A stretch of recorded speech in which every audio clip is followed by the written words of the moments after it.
Bonjour, on se retrouve aujourd'hui pour une courte vidéo pour enfin mettre fin à la confusion entre le futur et le conditionnel une bonne fois pour toutes. Si tu as besoin, tu peux activer les sous-titres en français et en anglais et il y a aussi une vidéo en anglais.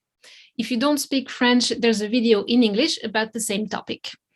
C'est une confusion que j'entends souvent chez les apprenants de français qui oublient souvent comment est la terminaison du futur et comment est la terminaison du conditionnel. Alors, je vais vous donner un exemple de la logique de la grammaire française. En fait, la grammaire française, c'est comme un jeu. Il faut être curieux, chercher des petites choses qui sont des connexions entre tout ce que vous connaissez.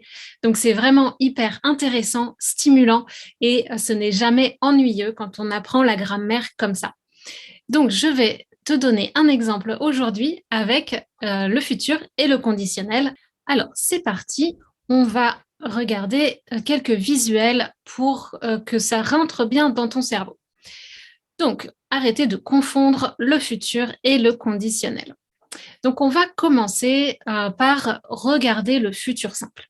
Et si tu n'es pas familier avec, et si tu ne connais pas bien le futur simple et le futur proche, le futur avec aller, je t'invite à regarder mes deux vidéos. Il y a une vidéo sur le futur simple et une vidéo sur le futur proche.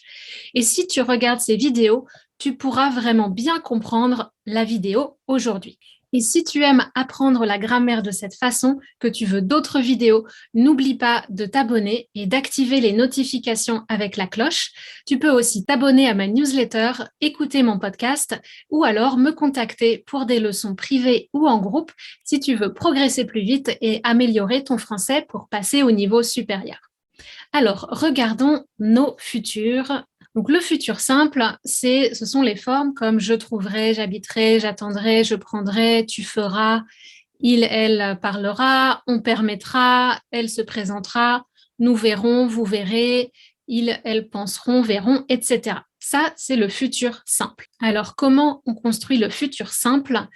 Eh bien, la base, c'est l'infinitif pour les verbes en ER, comme trouver, habiter. On prend le verbe, on ajoute la terminaison du futur simple. Ou on prend l'infinitif moins le E final. Donc ça, par exemple, c'est dans attendre, permettre. On enlève le E, on ajoute la terminaison du futur. Et il y a quelques verbes irréguliers qu'il faut apprendre, comme revenir, qui donne reviendrait, pouvoir, pourrait, envoyer, enverrait. Le ser, c'est pour le verbe être, vers, c'est voir, or, c'est aurait, avoir, pardon. Et donc, ces verbes-là, il faut les apprendre et les pratiquer. Mais une chose qui est importante, qu'il faut retenir à propos du futur simple, c'est qu'il y a toujours un R. Imaginez un petit chat en train de ronronner. Ça, c'est la base du futur. Et ensuite, on ajoute les terminaisons. Donc, ré, ra, ra, ron, ré, ron. Si vous voulez rendre l'apprentissage ludique et le faire enregistrer de façon durable dans le cerveau, pourquoi pas inventer une petite chanson de petit chat qui ronronne, ré, ra, ra, ron, ré, ron. Mettez une musique, etc. Et comme ça, vous n'allez jamais oublier les terminaisons du futur. Mais si la chanson ne marche pas ou si vous oubliez quand même les terminaisons, voici un deuxième truc pour vous. Le truc mémotechnique ultime que je voulais introduire aujourd'hui. Donc, on garde notre base, le R. Donc, toutes ces terminaisons commencent par R. Et ensuite, on va regarder le futur proche. Pourquoi le futur proche et pourquoi des lettres en bleu? Eh bien, on va voir ça. Le futur proche, c'est le futur avec aller. Donc, par exemple, je vais trouver, tu vas trouver, on va trouver, nous allons trouver, vous allez trouver, et elles vont trouver. Et les lettres en bleu, en fait, la magie, c'est que ça rime avec le futur simple. Donc, cette conjugaison du verbe aller qui est très familière, c'est l'un des premiers verbes qu'on apprend quand on apprend le français. On apprend tout de suite à conjuguer le verbe aller. Donc maintenant, ça doit être quelque chose automatique pour vous. Et si ça ne l'est pas, je vous encourage vraiment à pratiquer pour que ça devienne automatique. Donc, ces sons qui sont dans vais, va, allons, aller, vont, ils sont là aussi au futur. Je trouverai, tu trouveras, on trouvera, nous trouverons, vous trouverez, elles trouveront. Donc, on a cette connexion entre les deux futurs. Et c'est ça qui nous aide à différencier du conditionnel si on a oublié ou est-ce que le son est, c'est futur ou c'est conditionnel. Alors, ça ne rime pas avec va. Le son qui termine par ré, trouverait, c'est du conditionnel car ça ne rime pas avec tu vas. Tu trouverais, tu vas. On sait que trouverait, c'est du conditionnel. Alors, je sais que aller est un peu difficile parce que je vais, nous allons, il change de forme. Alors, si tu préfères, tu peux retenir le deuxième verbe qui rime avec le futur simple et c'est le verbe avoir au présent. Celui-là, il est encore plus familier que aller, on l'utilise tous les jours quand on parle en français.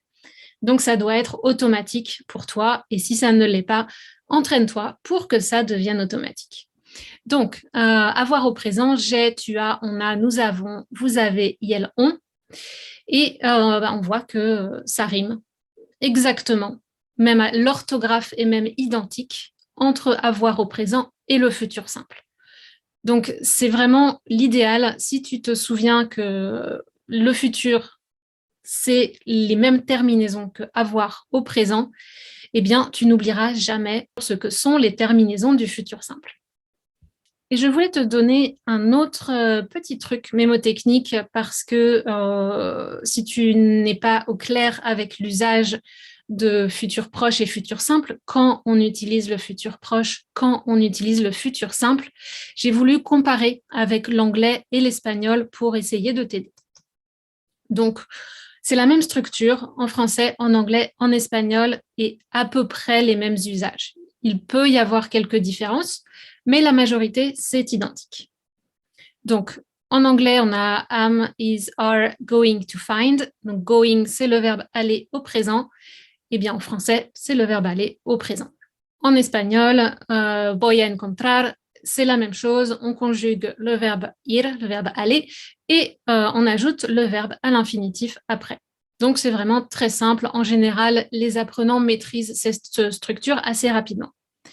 Pour le futur simple, moi, je vois une correspondance. Je vais vous expliquer comment je vois les choses. Les anglophones, souvent, sont bloqués parce que les débutants veulent traduire dans leur tête, ils ont la phrase « I will go, I will find something ». Et quand ils arrivent à « will », ça bloque parce qu'on ne sait pas comment traduire « will » en français.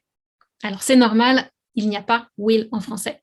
Mais ce qu'on peut faire, quand on arrive au « will », on a envie de traduire « will », on va le garder. On va dire le verbe d'abord, donc ici trouver. I will find, I trouver, et notre will se transforme dans ces lettres en bleu. À chaque pronom, c'est comme si le will était à la fin du verbe et conjugué. C'est pour ça que j'ai mis will en bleu, pour bien vous montrer que le will en anglais est avant le verbe et en français, cette marque du futur est à la fin du verbe, attaché au verbe. En espagnol, c'est encore plus simple. Je trouve que les terminaisons sont assez similaires en français et en espagnol, donc normalement, il n'y a pas beaucoup de confusion sur ces questions de futur simple et de conditionnel. C'est beaucoup plus similaire. Je ne sais pas comment est l'italien, mais j'imagine que c'est assez facile aussi. Si vous parlez italien, dites-moi dans les commentaires comment vous gérez, comment vous apprenez les conjugaisons en français. Est-ce que c'est très différent? Est-ce que c'est similaire? Quel problème vous avez dans les conjugaisons? Et puis, peut-être que je pourrais traiter cela dans une prochaine vidéo. Eh bien voilà, c'est tout pour aujourd'hui. J'espère que cette logique du français vous aide à mieux comprendre et à retenir ce qui se passe. Et surtout, je vous encourage à être actif ou active avec la langue.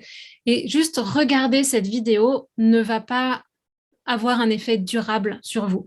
Il faut vraiment pratiquer. Alors pourquoi pas écrire vous-même avec vos propres mots ce que j'ai expliqué. Vous appuyez sur pause de cette vidéo et puis vous allez à voix haute expliquer ou sur un papier avec un crayon expliquer ce que je viens de dire, pratiquer, prendre n'importe quel verbe en français et essayer de faire le futur. Ces 5 minutes que vous investissez pour être actif ou active après la vidéo, ça va rester toute votre vie et vous n'allez jamais l'oublier.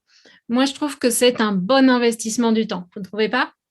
Alors, dites-moi dans les commentaires ce que vous en pensez. Si vous aimez ce type de vidéo, abonnez-vous, activez les notifications, partagez avec vos amis, vos collègues, vos étudiants, même si vous êtes professeur de français, parce que on n'a pas l'habitude d'avoir une grammaire aussi visuelle. Et donc, ça peut aider beaucoup de personnes. Donc, n'hésitez pas à partager. Dites-moi dans les commentaires ce que vous en pensez. Et puis, on se retrouve très bientôt. Ciao, ciao.